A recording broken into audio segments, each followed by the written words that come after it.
you said vibes were immaculate after last night. What was the feel after that goal went in? Yeah, immaculate, I guess, is a good word. Yeah, it was obviously we were excited about the comeback. It was a big game for us, big 2 points. Um, something that we hadn't proved to ourselves that we could do this year. So obviously, just a lot of excitement. Backlund obviously had a play. He admitted he regretted sort of earlier in the game. Hubert missed a penalty shot for you. You see those two guys go out and just kind of like produce and come up big in those moments and gain themselves totally as you must feel good for them.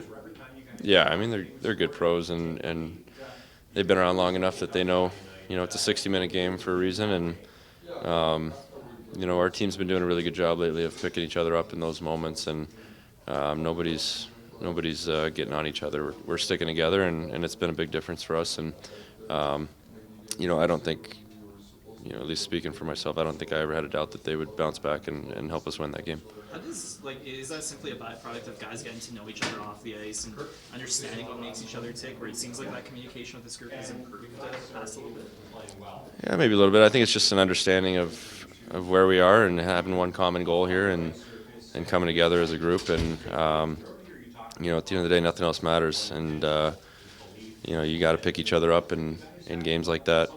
We fought back into it 3-4 times. We had to come back into the game. So, I'm proud of the way that our team responded in all those situations. And like I said, we had to prove to ourselves we could come from behind and prove to ourselves, we could win a big overtime game, and we did. And guys stepped up. And again, at the end of the day, it's just another 2 points that we needed. But the way we won it is it's a good step moving forward. Is it amplified more by the fact that you probably knew Winnipeg won, so if you don't beat Vancouver, suddenly it's 4 and not 2, so there's got to be some vibes off that. Yeah, I mean, you try not to focus too much on the other teams, but we were aware. You know that they had taken care of their business, and we had to take care of ours. And I think the effort showed. I think we deserved to win that game, and still trailing, a few minutes left in the game. Tough feeling, but like I said, I felt like we believed in the room that we were coming back in that game. We felt that we deserved to win it, and big players made big plays. Outside of this room, there's just going to be so much focus the next couple of days on the game against Winnipeg. I imagine inside the room, you guys are pretty aware that it's 2 points against Anaheim and Chicago that matter just as much. Well, a game against Winnipeg doesn't matter if you don't set yourself up for it. So, yeah, the focus is on Anaheim right now, and then we'll take it day by day and look to the next opponent. But they beat us here in our building, so like I've said it before, there's no easy games in the NHL, and if you look past the team, you're going to be in trouble. So, we're aware of it. I think our mindset's really strong right now, and this team will be ready. You guys are the same with Chicago. I mean, on paper, let's say you guys should win, but giving you guys trouble this year, obviously, so same thing. Yeah, same thing. I think every team in this league, if they bring their A game, they got a chance to win every night. So, it's looking easy on paper is a lot different than playing the game and being in it. It's going to be a grind, and like I said, I think the mindset's good. Guys are taking care of their bodies right now and doing what they need to do, and every game's a playoff game from here on out. You mentioned the belief heading into the third of the game yesterday. How has, I guess, that faith going into yesterday's game compared to all the other times you were down after 40 periods, and what the mindset was like then? I think the belief comes from the way you're playing. I think that we were playing good hockey. We made a couple mistakes, and they capitalized. Give them credit. They got some good offensive players, and they capitalized. But we were playing better hockey, and we felt that we deserved to be in the game and ultimately be winning that game. So I think, it's one thing to say, yeah, we're going to come back in this game, and it's another thing to be playing the way that you need to be playing to be able to come back. And I thought that, like I said, I think for the most part we played a pretty solid game, and that kind of builds that confidence. In the past couple of weeks, you've been anywhere from 6 to 2 points out. What's the number one thing that gives you optimism that you can leapfrog the Jets and take that last wildcard spot? Well, I guess we don't control our own destiny, but to an extent, if we win out, chances are good. And I think, like I said, I think there's been times where maybe the beliefs kind of wavered, whether it be in the room or just in the media, wherever it is. And I think it's maybe the strongest it's been all year right now, and guys are feeling confident in their games. And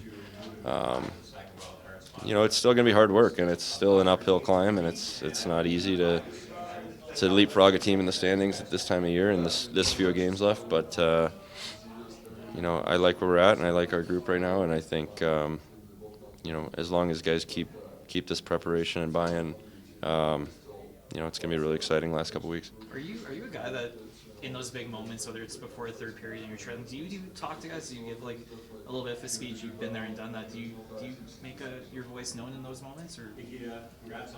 I try to pick my spots. I don't like to be. That's a fine. Mac and cheese nights. All right, mac and cheese night. I choose spots. I think ultimately, my experience right now comes in, I think, when there's frustration and guys are showing frustration. Sometimes you just need a calming voice or somebody to tone it down a little bit. And I think at times we've let it boil over this year, and I think we can do a better job because there's going to be mistakes. There's going to be plays that don't happen, and I think you just got to keep your composure and keep chugging along. And I think we've gotten a lot better at it, and it's been a difference maker and part of the reason we came back. Is it safe to say that after that LA loss a few weeks ago that the tone did shift with this group, that was sort of a message getting different after that loss? Yeah, I mean, that was a frustrating loss. Obviously it's performance that we flushed pretty quickly and we've responded from, and I don't think we're thinking too much on it. But like I said, I think our game's just gotten better, and I think guys are believing and buying in. That's ultimately at the end of the day. If you all have that same goal and that same drive, it's going to give you a really good chance, and the room's just in a really good place right now. What goes into flushing that type of result right away? You're not the first person to say that game happened, and the very next thing is you're focusing on practice and just moving on. Like, how do you go about not dwelling on something like that? Well, it was also a little bit fortunate, right? We had a back-to-back, so we had the opportunity to put it away quick and respond, and we did in Anaheim. And teams don't always respond the right way, and I thought that we understood the assignment. We knew ultimately we just want to get a certain amount of points on a road trip, and an 8-2 loss is the same as a 1-0 loss. So we're an older veteran team, guys that have been around, guys that have lost games 8-2 before, and the response was good. And like I said, I think we're growing a lot, and it's coming at the right time. Like Nikita was just saying that he's found a big difference between playing against playoff teams and non-playoff teams, because non-playoff teams tend to have a lack of structure. Does that present kind of a unique challenge when you're playing in games where maybe guys aren't where they should be? Yeah, it can. They can be dangerous teams. They play loose, they play free. They're typically creative. They're trying to make plays maybe that they wouldn't force early in the year, and it puts an onus on us, being really good in our structure and you just can't fall asleep. And Anaheim's a team that they've got a lot of talented offensive players, and if you give them 1 or 2 shifts off, they can make you pay. So it's got to be a full 60. It's got to be every guy, and like I said, there's no easy nights in this league.